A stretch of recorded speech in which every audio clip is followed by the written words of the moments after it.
وَذَنُّونِ إِذْ ذَهَبَ مُغَاضِبًا، اور مچھلی والے کا بھی تذکرہ کریں، انہیں بھی ایک پریشانی آئی تھی، وہ اللہ سے ناراض ہو کے چلے گئے. یہ قرآن کی ایک اصطلاح ہوتی ہے، اللہ سے کوئی بھی ناراض نہیں ہوتا. اور کیا قرآن کہہ رہا ہے فَظَنَّ أَن لَّن نَّقْدِرَ عَلَيْهِ، یا یہ بھی ہو سکتا ہے قوم سے ناراض ہو کے، غضبناک ہو کے کہ میری قوم ایمان نہیں لا رہی ہے. فَظَنَّ أَن لَّن نَّقْدِرَ عَلَيْهِ، یہ سمجھ بیٹھے کہ جیسے ہمیں ان پر قدرت ہی نہیں ہے. حضرت نوح علیہ السلام یونس علیہ السلام اپنی قوم کو تبلیغ کر رہے تھے. جب مایوس ہو گئے نا تو حضرت یونس کو لگا کہ اب ان پر عذاب آئے گا اور یہ ہلاک ہو جائیں گے، تو اللہ کے خوف سے بستی چھوڑ کر نکل گئے.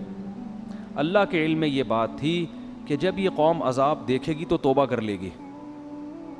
یہ قوم عذاب دیکھے گی تو کیا ہوگا؟ دوسری قومیں تو عذاب دیکھ کے بھی مذاق اڑاتی تھیں. قوم عاد نے کیا کہا تھا؟ پیغمبر نے کہا کہ یہ بادل ہیں جو پتھر برسائیں گے. انہوں نے کہا نہ بادل پتھر تھوڑی، بارشیں ہوں گی، مزہ آئے گا، انجوائے کریں گے ہم. وہ کہہ رہے ہیں عذاب آ رہا ہے، وہ کہہ رہے ہیں نہیں. تو قرآن کہہ رہے صرف یونس علیہ السلام کی واحد قوم ایسی قوم ہے جس نے جب عذاب دیکھا تو فوراً اس نے کیا کر لی؟ توبہ. ابھی عذاب کا کوڑا برسا نہیں تھا، عقل مند لوگ تھے اور یہ ڈر گئے تھے کہ پیغمبر ہمارے درمیان نہیں ہے، کوئی اب مسئلہ نہ ہو جائے. تو اللہ نے ان سے عذاب کو دور کر لیا. پھر اللہ نے حضرت یونس کی گرفت کی کہ آپ میری پرمیشن کے بغیر بستی چھوڑ کر نکلے کیوں؟ تو پھر قرآن اپنے انداز میں ڈانٹ لگاتا ہے. تو اس کا یہ مطلب نہیں ہوتا کہ وہ نافرمان تھے یا واقعی اللہ کا ان پہ غضب ہوا، ایسا کچھ نہیں ہے. یہ اللہ کا جلال ہے نا، اللہ کا انداز، کلام کا انداز ہے. اللہ فرماتے ہیں یونس یہ سمجھے اللہ نقدر علیہ کہ ہم ان کو پکڑ ہی نہیں سکیں گے، حالانکہ یونس ہرگز ایسا نہیں سمجھے. اگر وہ ایسا سمجھتے تو وہ تو اسلام سے خارج ہو جاتے نا. لیکن عمل سے ایسا لگ رہا تھا گویا وہ یہ سمجھ رہے ہیں کہ ہم ان کو پکڑیں گے نہیں اس پہ. تو اس لیے علماء ان آیات کی تعویل کرتے ہیں دوسری آیات کی روشنی میں. یہ آیتیں اپنے ظاہر پر نہیں ہوتی. تو اللہ فرماتے ہیں پھر کیا ہوا؟ سمانگ لگانی پڑی. اور وہ کیسے؟ یونس علیہ السلام جب گئے نا تو کشتی میں وزن زیادہ ہو گیا اور کشتی ڈوبنے لگی. تو وہاں لوگوں نے کہا کہ کوئی شخص ہم میں ایسا ہے، کوئی غلام اپنے مولا کی پرمیشن کے بغیر بھاگائے تو قرآن دازی ہوگی، جس کا نام آیا اس کو سمندر میں چھلانگ لگانی پڑے گی تاکہ دوسرے لوگ بچ جائیں. تو نام کس کا آیا؟ یونس علیہ السلام. کیا آزمائش ہے یار، ساری زندگی تبلیغ کی ہے بھائی. یعنی میں آج کل دینداروں کی بات کر رہا ہوں کہ جو نماز پڑھتے ہیں، روزہ رکھتے ہیں، کہتے ہیں یار ہم تو اتنے نیک لوگ ہیں، نہ کبھی. پرسوں کیا ہوا میں آپ کو دلچسپ واقعہ سناؤں.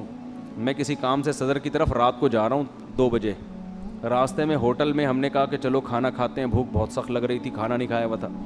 تو ہوٹل میں جب میں بیٹھا تو ایک صاحب آئے، گھنٹہ انتظار کیا نا میرا انہوں نے کہ یار آپ کھانا کھاؤ تو میں نے آپ سے ایک سوال پوچھنا. اور بڑی عقیدت میں نے کہا چلو بیچارے اتنی دیر سے بیٹھے ہوئے ہیں، کھانا ہم نے تسلی سے کھایا، آ کے مجھ سے ملے. السلام علیکم. وعلیکم السلام. خیریت سے ہیں جی؟ الحمدللہ. بڑی خوشی ہوئی. میں نے کہا ماشاء اللہ. کہتے ہیں ایک سوال پوچھنا ہے آپ سے. یہ کوئی غیبت کی بات نہیں ہے، نہ کوئی اس میں ٹینشن کی بات ہے. مجھے کہنے لگے کہ میں ساری زندگی ایمانداری سے میں نے ملازمت کی ہے، کبھی کسی کا 1 روپیہ نہیں دبایا، لیکن میرے پاس اتنی غربت ہے کہ میرے پاس گھر جانے کا کرایہ بھی نہیں ہے. تو یہ ایماندار لوگوں کے ساتھ ایسا کیوں ہوتا ہے؟ اور مجھے اس سوال کا صحیح جواب چاہیے. میں نے کہا بھائی بعض دفعہ ہوتا ہے، اللہ کی طرف سے آزمائش ہوتی ہے، عموماً تو ایسا نہیں ہوتا. ایماندار لوگوں کے مال میں اللہ برکت دیتا ہے، لیکن کبھی کبھار اللہ کی طرف سے آزمائش بھی آتی ہے اور بے ایمان لوگ ترقی بھی کر جاتے ہیں. پھر میں نے مثال دی سابق صدر کی.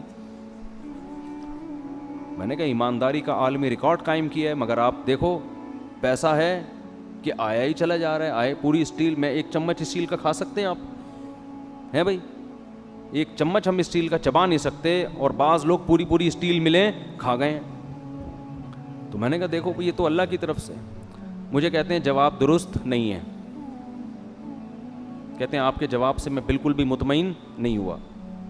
پھر میں نے یہ بات ان کو سمجھائی. کہہ رہے ہیں آپ کے جواب سے میں بالکل مطمئن نہیں ہوا، السلام علیکم آپ جا سکتے ہیں. میں نے کہا بھائی میرے پاس تو یہی جواب تھا، وعلیکم السلام، اپنا خیال رکھیے گا. خیر انہوں نے مجھ سے معذرت بھی کی کہ اگر آپ کو تکلیف ہوئی تو معذرت چاہتا ہوں. تو یہ ہمارے ہاں بہت سے دینداروں میں ہے کہ ہم نماز بھی پڑھ رہے ہیں، ہم تو ایمانداری سے نہ کسی کا دل دکھاتے ہیں، نہ یوں کرتے ہیں نہ یوں کرتے ہیں، پھر بھی آزمائشیں آ رہی ہیں. تو بھائی یونس علیہ السلام کو دیکھو، ساری زندگی تبلیغ کی ہے اور نکلے بھی اللہ کے خوف سے، یعنی اس لیے نہیں کہ تبلیغ چھوڑ کے معاذ اللہ بھاگ رہے ہوں، بھائی اللہ کا عذاب نہ آ جائے، تو اللہ کا عذاب تو ایسی چیز ہے کہ اس سے تو بھاگنا ہی چاہیے، لیکن نتیجہ کیا نکل رہا ہے؟ نام کس کا آ رہا ہے قرآن اندازی میں؟ حضرت یونس کو تو سوچنا چاہیے تھا کہ اللہ جب میں تیری ساری زندگی میں نے تبلیغ کی ہے اور اب عذاب آ رہا ہے تو میں بھاگ رہا ہوں، تو کنوینس کا انتظام کس کے ذمے ہے بھائی؟ اے اللہ کم از کم بائی روڈ کا انتظام کر دے، یا بائی ایئر کا انتظام کر دے، یا شپ کا کوئی انتظام کر دے، یہ انتظام تو تیرے ذمہ۔ اپنے کرایہ خرچ کر کے میں کشتی میں بیٹھ رہا ہوں اور وہ کشتی کیا ہو رہی ہے؟ ڈاما ڈول ہو رہی ہے۔ تو اس وقت ان کو خیال آیا ہوگا کہ کشتی میں ڈوبنے کا خطرہ ہے، کوئی بات نہیں، دوسرا کوئی بندہ یہاں سے اترے گا، ہم تو بچیں گے، کیونکہ ہم تو اللہ کے پیغمبر اور بہت نیک۔ عجیب بات، کسی کا نام نہیں آ رہا، نام بھی کس کا آیا ہے؟ یونس۔ تو اب جب نام آیا تو بھی اللہ سے شکایت نہیں کہ یہ کیا ہو رہا ہے میرے ساتھ، کنوینس کا اللہ نے کوئی انتظام بھی نہیں کیا پراپر ہے بھائی، اور ایسی کشتی میں بٹھوا دیا جو اب کیا کر رہی ہے؟ ڈوب رہی ہے، اور اللہ نے تو مجھ سے بڑے بڑے وعدے کیے تھے، اور اب اتنے درجنوں لوگوں میں نام کس کا آ رہا ہے؟ میرا۔ کچھ بھی نہیں ہے، چلو سمندر میں چھلانگ لگائیں گے، کوئی پھٹا وٹا مل جاتا ہے، کہیں تیر کے آدمی چلا جاتا ہے، کچھ نہ کچھ دیر تو زندہ رہتا ہے نا۔ ادھر سمندر میں چھلانگ لگائی اور مچھلی منہ کھول کے کھڑی ہوئی ہے، لے بھائی مچھلی کے پیٹ میں،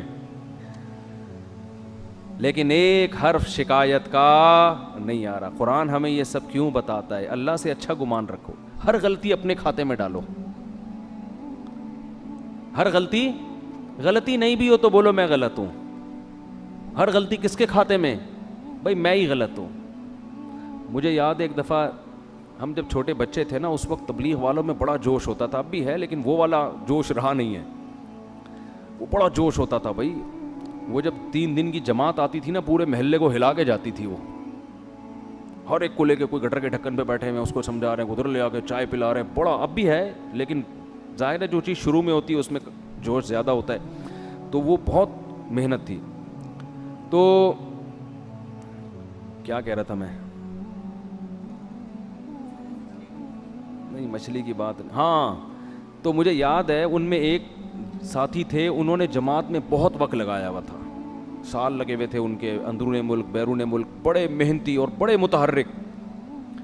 تو ایک دن وہ بس میں میرے ساتھ بیٹھ گئے، ہم سفر کرنے لگے، تو میں نے ان سے بات کی، میں نے کہا اللہ نے آپ سے بڑا کام لیا ہے، بہت کام لیا ہے، بہت لوگوں کو اللہ نے آپ کے ذریعے ہدایت دی۔ تو مجھے کہتے ہیں بھائی میں تو کام بگاڑنے والے لوگوں میں سے ہوں، تبلیغ میں کچھ لوگ ایسے لگے ہوئے ہیں جو کام کیا کر رہے ہیں؟ بگاڑ رہے ہیں، تو میں بھی انہی نالائقوں میں سے ہوں۔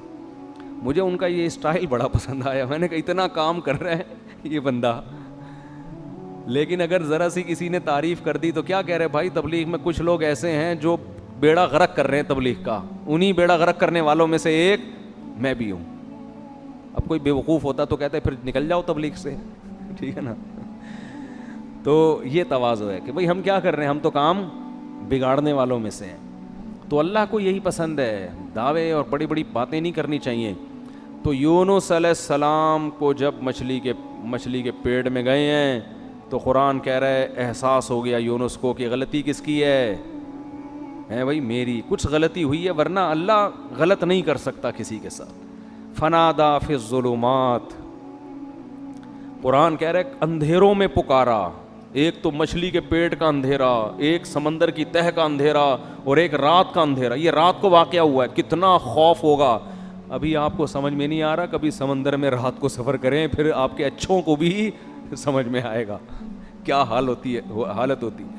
فی الظلمات اللہ الہ الا انت، کہ اللہ تیرے سوا کوئی عبادت کے لائق نہیں ہے، سبحانک، تو ہر عیب سے پاک ہے، تو ظلم نہیں کرتا، انی کنت من الظالمین، میں ہی ظالم ہوں، غلطی کس کی ہے؟ میری۔ قرآن کہہ رہے ہم نے مچھلی کو حکم دیا اگل دے بھائی کنارے پہ لے جا کے اس کو، بس یہی دکھانا تھا ہم نے۔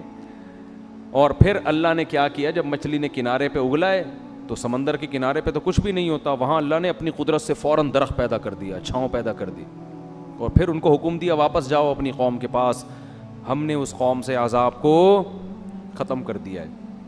تو یونس علیہ السلام کے ساتھ جو یہ معاملہ تھا، اس کو قرآن تو اس انداز سے بیان کر رہا ہے، لیکن جو اللہ کے کلام کے مزاج سے واقف ہے نا، ان کو پتہ ہے یہ اللہ کا انداز ہے بات کرنے کا، حقیقت میں یہ سزا نہیں تھی، بلکہ ان کے درجے کو اور زیادہ بلند کرنا، رہتی دنیا تک لوگوں کو بتانا کہ اللہ کے اپنے محبوب بندوں کے ساتھ معاملات کیا ہوتے ہیں۔ تو دیکھو ایک بات خوب یاد رکھو، ہم نے شریعت پہ چلنا ہے اور موت تک چلتے رہنا ہے، جو بھی ہو جائے، جیسا غلط ہو اچھا ہو، یہ ہمارا ہیڈک نہیں ہے، یہ مسئلہ اللہ کا ہے، سمجھتے ہو؟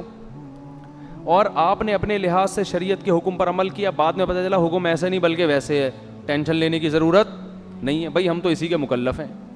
جیسے یونس علیہ السلام اس وقت یہ سمجھ رہے تھے کہ مجھے یہاں سے بھاگ جانا چاہیے، بھئی عذاب آئے گا تو میں بھی پس جاؤں گا، تو اپنے لحاظ سے بالکل ٹھیک کیا، اللہ نے سزا دی اور سمجھایا کہ بھاگنا نہیں چاہیے تھا، انہوں نے کہا اللہ میں توبہ کرتا ہوں۔ اب یہ نہیں کہ اسی غم کو لے کے بیٹھے رہے میں بھاگا کیوں تھا، کاش میں نہ جاتا، کاش میں یہ نہ ہوتا، نہ یہ کاش واش کے لفظ نہیں۔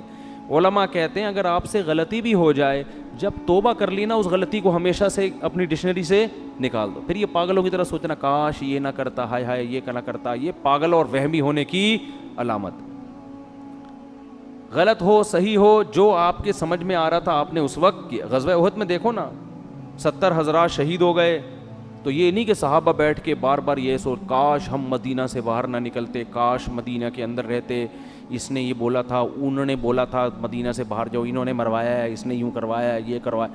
قرآن کیا کہہ رہا ہے؟ فَإِذَا عَزَمْتَ فَتَوَكَّلْ عَلَى اللَّهِ، بھائی سوچ سمجھ کے ایک رائے قائم کی، اللہ پہ چھوڑ دو بس، اور دوبارہ بھی یہی ہوگا، مشورے اسی طرح سے ہوں گے، اور اگر مگر کا لفظ استعمال نہ کرو، کتنا صاف پابندی لگا دی نا، آگے بڑھو بس، تو اس میں نقصان ہو فائدہ ہو، کیونکہ اصل آخرت ہے، آخرت میں اللہ نوازے گا آپ کو۔ تو یونس علیہ السلام کو دوبارہ اللہ نے بھیجا،